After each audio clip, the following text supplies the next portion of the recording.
Welcome back. तूफ़ान हज़रत नूह अलैहिस्सलाम।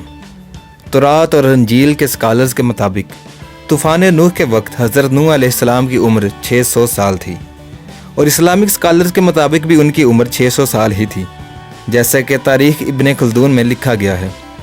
लेकिन तारीख़ इब्न खल्दून में यह भी लिखा गया है तूफ़ान नूह हज़रत आदम अलैहिस्सलाम के बाद, मतलब इंसानी आबादी के शुरू के 2200 साल बाद आया है। हालांकि ये अरसा तकरीबन 1650 साल होना चाहिए। तूफ़ान नूह के वक्त दुनिया की आबादी तकरीबन 3 करोड़ थी। जैसा कि गुज़श्ता मैंने बताया कि 1% ग्रोथ के हिसाब से हज़रत नूह अलैहिस्सलाम की वक्त दुनिया की आबादी तकरीबन 80 से 90 लाख थी, तो 600 साल और गुजरने के बाद ये आबादी 3 करोड़ हो चुकी। अगर ग्रोथ रेट कम मार्जिन के साथ भी कैलकुलेट करें तो 2 करोड़ बनती है। इसका मतलब है कि तूफ़ान नूह के वक्त कई ममालिक भी आबाद थे, कई हुकूमतें और बादशाहतें भी कायम थीं। उस वक्त आबादी का मरकज़ी ज़मीनी टुकड़ा फ़लस्तीन, शाम, मिस्र, यमन और हजाज था। इन 1650 सालों में इंसानी आबादी जंग इतनी तरक्की और शाऊर की मंजिलें तय कर चुकी थी कि कबीले का हर सरदार अपने आप को खुदा कहलवाने लगा, या फिर वो लोग कहते थे कि हम अनदेखे खुदाओं को क्यों मानें।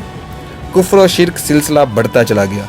उस वक्त इंसानी तहजीब इतनी तरक्की कर चुकी थी कि दुनिया के दूर दराज इलाकों में आबाद हो चुकी थी, अफ्रीका, बरसगीर, अमेरिका। लेकिन कौम नूह अलैहिस्सलाम का मस्कन दरिया दजला और दरिया फरात, मक्का, फ़लस्तीन, शाम, मिस्र ये इलाके थे। लेकिन नूह अलैहिस्सलाम ने तबलीग पूरी दुनिया में की। जैसे कि हिंदुओं की सबसे पुरानी किताब ऋग्वेद में भी तूफ़ान नूह का जिक्र मौजूद है, और दुनिया की तमाम कौमों की मजहबी और तारीखी किताबों में इस तूफ़ान का जिक्र मौजूद है। कुरान मजीद में कुछ इस तरह इरशाद है, फिर हमने मौसलाधार बरसने वाले पानी के साथ आसमान के दरवाजे खोल दिए और ज़मीन में जगह जगह चश्मे जारी कर दिए। उसी वक्त अल्लाह ताला का फ़ैसला पूरा करने के लिए ज़मीन और आसमान का पानी मिल गया।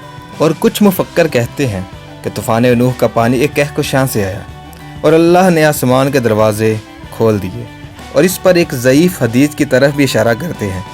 ये बात भी मुमकिन है जैसा कि हदीस के मुताबिक दरिया नील का पानी सिदरातुल मुंतहा पर बेरी के दरख्त की जड़ से आ रहा है। बहरहाल ज़मीन पर पानी जैसे भी भरा, ये पूरी दुनिया पे सैलाब आया। कश्ती में 80 लोग सवार हुए और उन्हें 80 लोगों से बनी इसराइल की नस्ल हुई। जैसे कि बनी इसराइल आयत नंबर 3 में अल्लाह ने फरमाया, उन लोगों की ज़ुर्रियत या नस्ल जिनको हमने नूह के साथ सवार किया था। 80 लोगों के अलावा जानवरों के जोड़े सवार कराए। तूफ़ान नूह का आगाज़ हुआ। सूरह हूद की आयत नंबर 42 में अल्लाह ताला का इरशाद है, कश्ती उनको पहाड़ों जैसी मौजों में लेकर चल रही थी। और आयत नंबर 43 में नूह के बेटे का यह ख्याल है कि मैं किसी पहाड़ पर चढ़ जाऊंगा जो मुझे पानी से बचा लेगा, और उसका पानी में गर्क हो जाना। और फिर आयत नंबर 44 के मुताबिक और कश्ती जूदी पहाड़ पर जा ठहरी।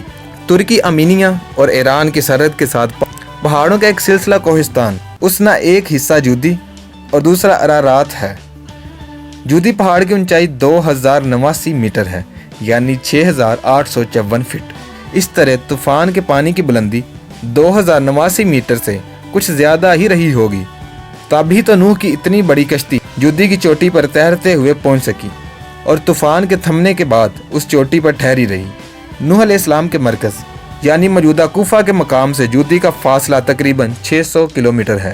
कश्ती से उतरने के बाद पहली बस्ती इराक में बसाई गई और यहाँ से फिर दोबारा नस्ल इंसानी का आगाज़ हुआ। हज़रत नूह अलैहिस्सलाम का एक नाफरमान बेटा तूफ़ान में गर्क हो गया और बाकी 3 बेटे हाम, साम और याफस से नस्ल इंसानी बढ़ी, और बाकी 80 लोगों से बनी इसराइल की नस्ल। हज़रत नूह अलैहिस्सलाम की उम्र 1000 साल हुई, जैसे कि कुरान ने 950 साल तो उनकी तबलीग करने का वक्त बताया है। ये सारा वाक़या दुनिया की हर पुरानी तहजीब और मज़हब वालों ने अपने अपने लिटरेचर में तहरीर किया है। इख्तलाफ हमेशा 2 बातों का रहेगा कि तूफ़ान के हज़रत नूह अलैहिस्सलाम की उम्र 600 साल थी या 950 साल से ज़्यादा। नंबर 2, सैलाब का पानी क्या पूरी दुनिया पर आया था या सिर्फ उस मखसूस खित्ते पर?